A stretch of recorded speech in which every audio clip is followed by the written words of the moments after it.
How to redeem Walmart Mastercard rewards. To redeem your Walmart rewards for Mastercard points, you may follow up this process. So you can shop online at walmart.ca first of all and basically add items to your cart.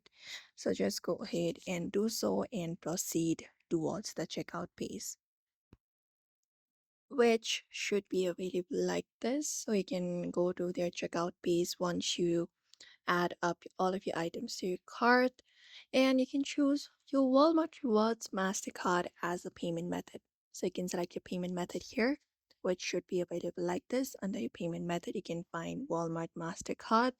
So you can just see an option to redeem Walmart Reward dollars.